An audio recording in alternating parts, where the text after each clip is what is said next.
Hey, it's J.R. Cox. We're talking about pricing your home correctly. We all know some of the basics about pricing your home correctly, but there are some common misconceptions or things that are done that aren't necessarily the best things to do when you're pricing your home for sale. Okay, let's get right to it.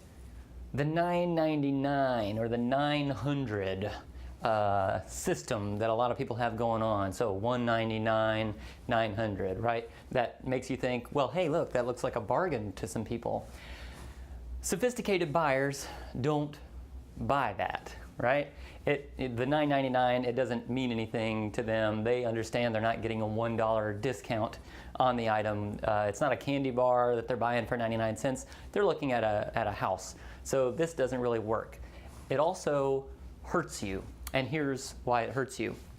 The way that people search online for homes are, well, online.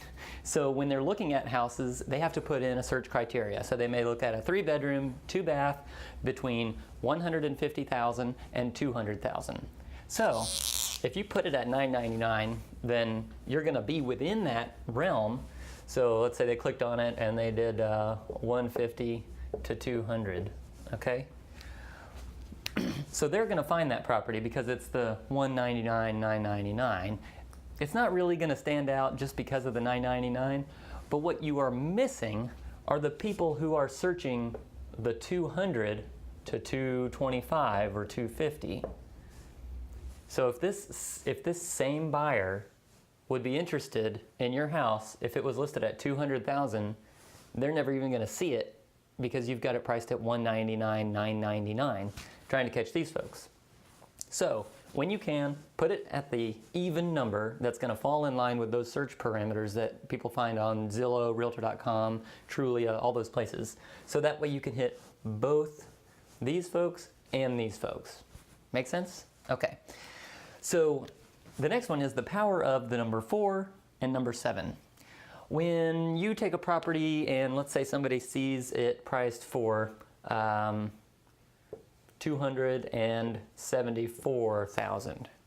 Now what this might do, it might knock you out of the $25,000 increment if you're looking at the $275 to $300. But if the increments are mostly going to be between $250 and $300, you're still going to be in there. And what the 4 does is it makes the buyer think, well, the seller has already kind of scrutinized the price, so maybe there's not so much room for negotiating. So it's the odd numbers of having, well, 4 is not an odd number, it's an even number, but odd as far as what you normally see in pricing. It's those things that make the buyer believe that the price has already been scrutinized and that there's not much room to negotiate. So that can help you there. When you can, the next one I'm going to talk about, when you can, leave out the $ and the comma when you're putting your advertising out on paper. So for some people this helps. It depends on the market, the type of buyer, things like that. But what I mean is if you're looking at this, okay, compared to this, for most people this is going to look like a lower dollar amount, because it doesn't have the $ and the comma. Like, we don't need all that stuff to identify what this is. This is the amount. Now, conversely, if you're talking to somebody about giving them a discount, or if you're a seller and you're negotiating with a buyer, you want to add as many zeros on there as you can. So if you're going to reduce the price by $5,000 or whatever, you want to have your agent explain to them that this is the discount, right? Because it looks bigger. It looks bigger than just 5K or 5,000. So you want that situation to make it look bigger. And then lastly, what you don't want to do is price your house above what it's worth.